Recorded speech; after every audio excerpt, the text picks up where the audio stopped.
Iraqi Jews welcome the New Year with many traditions that are distinct to their community, and these traditions changed over time.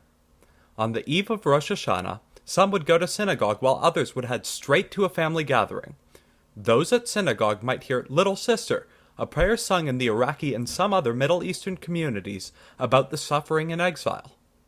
Before the meal on the eve of Rosh Hashanah, the Seder begins with prayers and eating of several symbolic foods, including dates, beets, black-eyed beans or string beans, pumpkin or zucchini, pomegranate seeds, and a small cooked piece of a sheep's head or fish head, which is not eaten.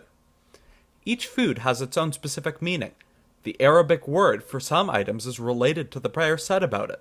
For example, they eat string beans, in Arabic, rubiya, to ask God that their merits increase because the word rubiya sounds like yirbu, meaning to increase. Other foods are more symbolic.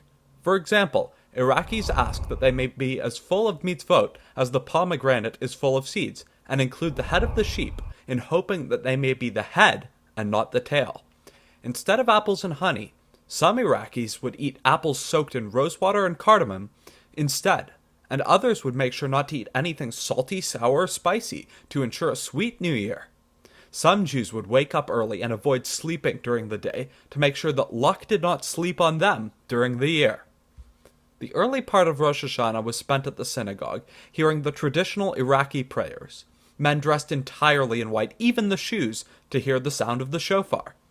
The Jews of Iraq used a special type of shofar called a Bavli shofar. They are unfinished, cut to the hollow part, and make a deep, low sound.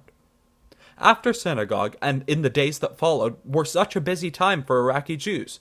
They partook in the tradition of visiting one's friends and hosting each other to celebrate the new year. Jews would dress to the nines in white and go to as many as 30 different households, as well as making time to welcome those friends for a visit.